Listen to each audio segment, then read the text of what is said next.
Hey, what's going on, my beautiful viewers? And yes, I am alive. Everything is fine. Yes, I know I have taken a very long, unannounced break from YouTube. I've had a lot of personal stuff going on, and really, I just haven't had any time to make YouTube videos. This is literally like the first chance I've had to sit down and record. And I apologize for that because there's a few videos I've been wanting to get out before the movie comes out. And at the time of the recording, the movie comes out next week, so I'm very far behind. So I got the idea for this video from a viewer who commented several times that I should do a video going over the map of the new world. It's come to my attention that there's a lot of people that watch Overlord that don't really know like where they are. Like they don't know the layout of where all these places are. Like when we keep jumping from different cities and different countries over to these places, like where are we, you know? And I know because I've, seen maps tons of times. But if you're an anime only, there's that one scene in season 1 where they show that map of the Re-Estize Slain area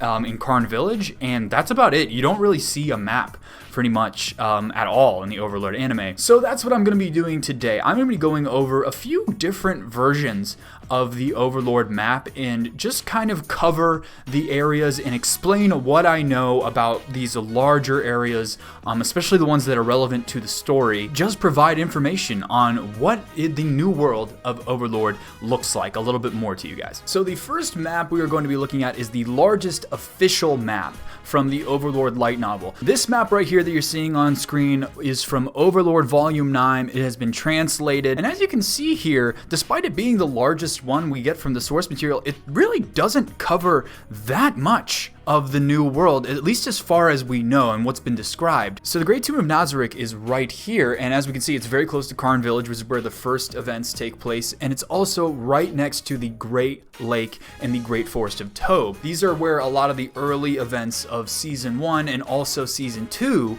take place. The Great Lake is where the Lizard Man village is. And then we also have Irantel, which is of course the first big city that is introduced in the series. And then we have the Kotz Plains, which is very big in Season 3. I like how they outlined it on this map because of like the miasma that apparently exists on the Kotz Plains because of all the death that takes place there. And a quick point I've mentioned several times in my previous videos, but you see here on the legend that a capital is this symbol. Irantel is not a capital. And in the dub of the Overlord anime, they constantly refer to Irantel in the first season as the capital, which it isn't. It's the fortress city Irantel is what it's called. As you can see, the capital of Re-Estize, which we see in season 4, is a city called Re-Estize. That's the royal capital. That's where the king and the royal family usually stay. And then near the Great Tomb is we have the Dwarves Kingdom in the Azurlesia Mountains. And as you can see here, it's very, very close to the Great Lake and other areas where they were messing around. So it's kind of like they really put off going to the Dwarven Kingdom until the season 4 content. It was a later event despite how close the dwarves are to the Great Tomb of Nazarick. And then we also see this city here. This is some sort of translation here, but the way I pronounced it, or the way I thought it was pronounced, is Re-Blumrusher, I believe is how you that's how it's pronounced, but the L's and stuff whenever you translate over to English, that kind of changes somewhat. That is the only city in Re-Estize, to my knowledge, that actually does trade with the dwarves. And then as you can see to the north here, we have the Argland. It's called the Argland Council Alliance here, from what I've always known it as the Argland Council State. The Argland Council State is basically the only nation, I think, in like this region that hasn't had like an intermission chapter or anything describing what's going on in that country. We know very little about the Argland Council State, but basically it's a demi-human nation primarily. Less than 10% of their population is humans. They are controlled by a council of dragons, and Platinum Dragon Lord is on that ruling council. And they are somewhat friendly with the Re-Estize Kingdom, and during the invasion of the Sorcerer Kingdom in Season 4, they tried to establish a alliance with Re-Estize, but because of the speed of the invasion of the Sorcerer Kingdom, they were unable to do anything before they were cut off and kind of just left Re-Estize Re-Estize to their own devices. Platinum Dragonlord's interference in the war was actually viewed as like kind of like it's like a rogue individual. Like the Argon Council state, their formal position was, we are not helping the Re-Estize Kingdom, because in this situation it's been like kind of orchestrated for Re-Estize to be the aggressors. Speaking of political dynamics, as we're talking about this, the Argon Council state views Re-Estize as kind of a buffer country to the slain theocracy who persecutes demi-humans and everything. So they never did much with Re-Estize because they didn't want the slain theocracy to like start like looking at them like, hey, you're getting a little close to us. I mean, that's also why the slain theocracy never invaded the Re-Estize Kingdom, because they didn't want to be bordered by the Argon Council state. So Re-Estize politically functions as a buffer state between those two much stronger countries. And another note about this map is, as you can see, they've detailed mountain ranges here. The Re-Estize Kingdom is mostly surrounded completely by mountain ranges. This is the main reason why Re-Estize was able to establish itself as a kingdom in the first place, is because of the amount of mountain ranges that surround the country makes it very hard to invade. Real life history has taught us that, you know, in medieval times, invading through mountains is freaking impossible. It is so hard to do. And they only have this one little land area, so everything's kind of just like bottlenecked there, and that's why they set up Irantel as a fortress city there. So that has allowed the Re-Estize Kingdom to remain in relative peace because it's so difficult logistically to invade them. So now we also see a little bit of the Baharuth Empire. Really the only city that's detailed here is Arwentar, the capital, which we see a few times in the Overlord anime. Going south of the Baharuth Empire, we see there's these little mountain ranges here, and then we have what's called the Draconic Kingdom or the Dragon Kingdom. I have a whole video detailing the Dragon Kingdom. Once again, this is one of the countries we don't know very much about, like a whole volume hasn't been there or anything like that. There's been an intermission detailing some stuff in the Dragon Kingdom, but we still don't really know a lot about them. We know they are being invaded by the Beastman country. They've lost several cities, and their country is kind of in a difficult situation. They've been relying on the slain theocracy and Baharuth Empire for military aid, and the Baharuth Empire views the Dragon Kingdom as a buffer state between them and the Beastman country. So they've been helping them out because they want to maintain that buffer state. So something that isn't detailed on this map is that actually in these mountains that are just north of the Dragon Kingdom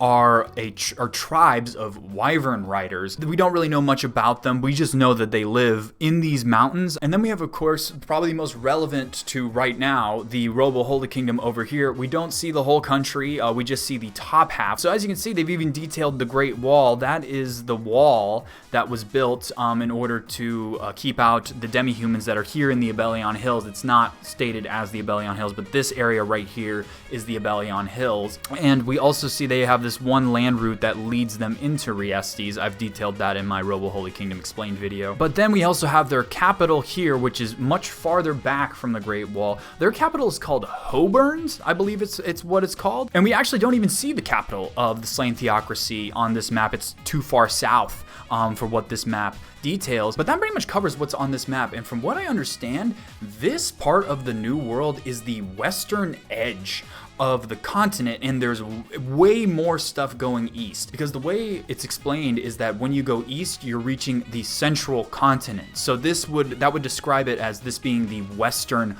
part of the continent. And from what I understand, these kingdoms in the western part of the country, these human kingdoms, it's kind of viewed as backwater compared to the central continent. We don't know a lot about what's going on in the central continent because the story's focused on here on the western side of it. But that's my understanding, is that the western part of the continent is viewed as like lesser a little bit compared to what is in the central continent. Also is that the farther you move towards the central continent, you start seeing humans being treated worse and worse, such as in the Minotaur nation.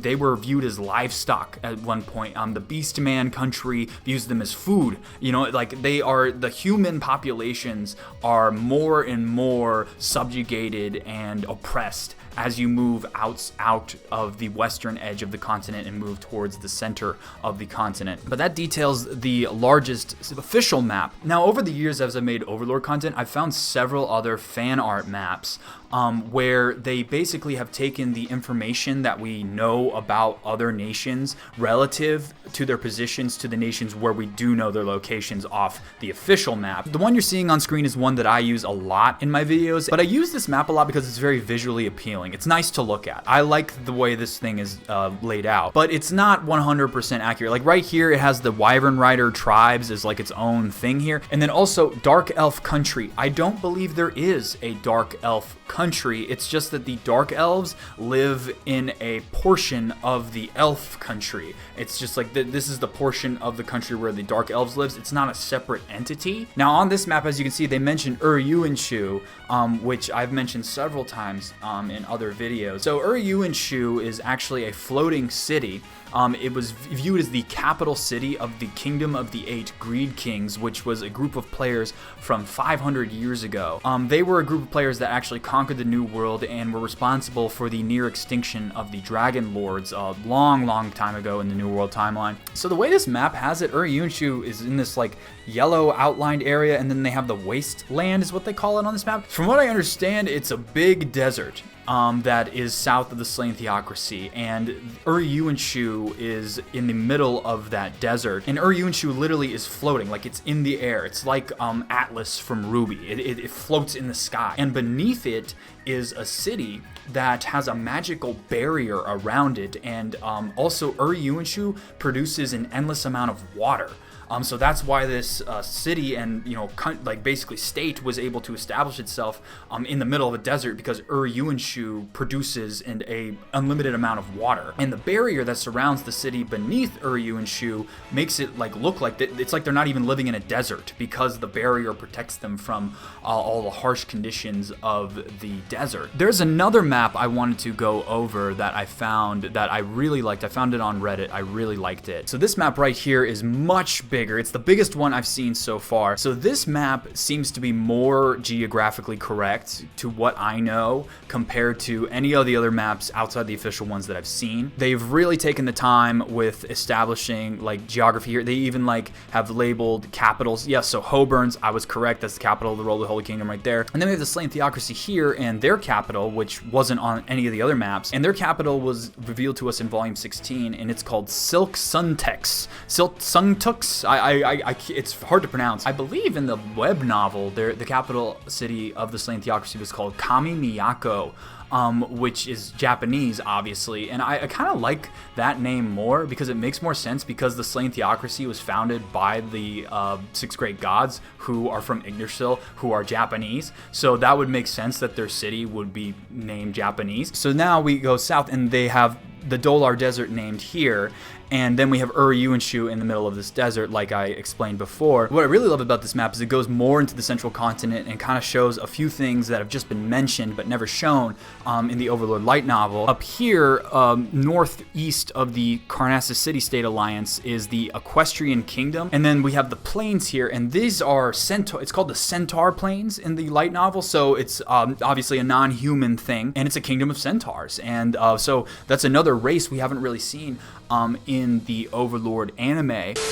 Hey guys, it's me in post again, and I am here because I realized while editing this video that when I was recording, I completely skipped over talking about the City-State Alliance, which is one of the big countries that we see there on the map. I think the reason I skipped over it when I was recording is because overall we don't know a whole lot about it. It's kind of like the Argland Council State. The most we've gotten on it in the Overlord light novel is there was a short intermission chapter in one of the city-states that took place there. It was from the perspective of the mayor of that city. So I thought I'd just go ahead and give a very brief description of the City-State Alliance here in post to make up for that. So the City-State Alliance is a different type of country compared to all the kingdoms we've talked about previously. As its name suggests, it is not actually one single country. It is a alliance of various different city-states. And unlike a lot of these states to the west of it, the human population is not the majority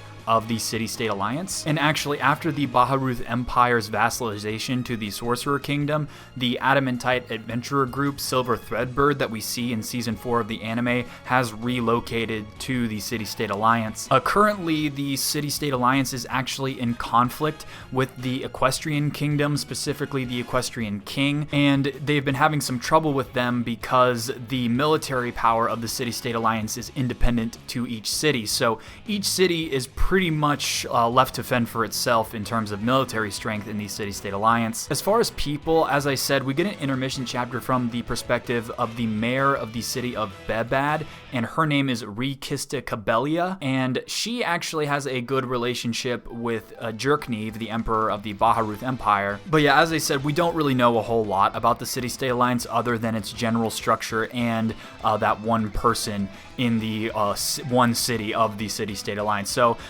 like the Dragon Kingdom and the Arglan Council State, it's a nation that's close to a lot of the other nations that are in the center of the action, but it has had very little explained about it. So that's why I skipped over it, because I didn't really have much to say on it, I think. So with that being said, let's get back to the actual video here. And then another thing here is we have the Beastman Commonwealth and the Beastman Country. Those are two separate things. A lot of people get this confused in the light novel because they've both been mentioned. The Beastman Commonwealth is apparently at war with the Great Minotaur Nation, and the Great Minotaur Nation is relevant because there was a player called the Minotaur Sage. It's never been 100% confirmed that the Minotaur Sage was a player, but it's very, very heavily implied that the Minotaur Sage was a player. The Minotaur Sage apparently came up with ideas for modern appliances in the New World, like refrigerators and stuff. He wasn't able to create them or anything, but like he would constantly talk about them, and that made people like kind of weary of him because they're like, dude, what are you talking about of these things that don't exist? He also proposed like modern surgical excision as like a way to like heal illnesses. Like he's proposing surgery as like a health option, which doesn't exist in the New World. He died in the Great Minotaur Nation, and apparently the weapons he's left behind from like his life have been useful in the Great Minotaur Nation fighting against the Beastman Commonwealth. The Beastman Commonwealth is separate from the Beastman Country, which is the one that's in conflict with the Dragon Kingdom here. And another thing I really like about this is they have detailed something about the occupied cities here. These are the cities that used to belong to the Dragon Kingdom but have been taken over by the Beastman Country. The Dragon Kingdom is losing this war as of right now to the Beastman Country. So I do like that little detail that they put in this map. And another thing over here that I don't think anyone would know about is the City on the Sea, or the Sea City is also what it's referred to. This location is heavily implied to be related to players. It's lumped in together with Uriunshu. We don't really know a lot about the Sea City, but it was mentioned by Platinum Dragon Lord when he was talking to Regret that there is some sort of woman that's sleeping in the City on the Sea, and that Platinum Dragon Lord was thinking about waking her up in order to fight against the Sorcerer Kingdom. It's all very vague and mysterious, and we don't really know a lot about it. If I had to guess, I would say this is probably a guild base from someone that was brought over from Yggdrasil, and it's just been sitting there dormant ever since their deaths. We don't know whose it is. Maybe it was the Sixth Great God. So far away from the Slain Theocracy, it makes me think it isn't the Sixth Great Gods, but it could be. Maybe like they respawned here, and then they went into the desert, and then they went all the way through the desert, and then they came up here and found the Slain Theocracy. Maybe that's what happened. I don't know. I love being able to actually like come up with stuff like that. Are we gonna find out anything about that? I don't know. I highly doubt it, actually, at this point. Probably one of those things things that Maruyama introduced like earlier on, and as the story has progressed, it's kind of been falling out of scope for where he's going to lead the story now. But I think that's interesting because it's heavily implied to be related to players the same way Uryuanshu is. So to wrap this up, I want to cover a couple of the points in the desert here. So starting off, we have this point here. It's the largest one, the Great Kingdom of Pabilsag. This is, very, very little about this. It's just noted as being one of the points of interest in the Dolar Desert, and it is a nation that is bordered by this other nation, Slutarn, and it is inhabited by scorpion men. So once again, it's a non-human nation. As I said before, as you move literally anywhere away from where most of the story of Overlord takes place, you see less and less humans. So it's like there's just no more human nations outside this little area. And then also Slutarn here, which is apparently a nation inhabited by genies. I understand why they put them on the map here, because like the Dolar Desert is mostly nothing.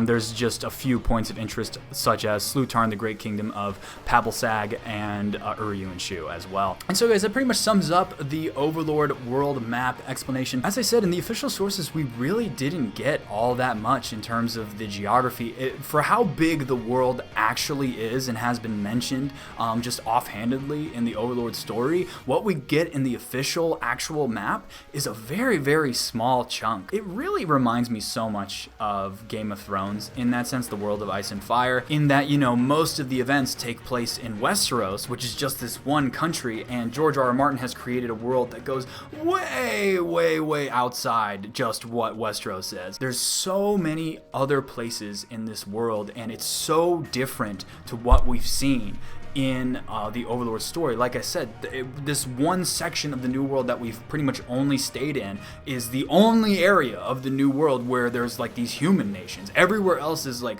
non-human and completely different from what we know in the New World. And it's just such an amazing, fantastical creation. And it's something that I love to learn about and to go into, because it's just, how did this come out of one man's mind?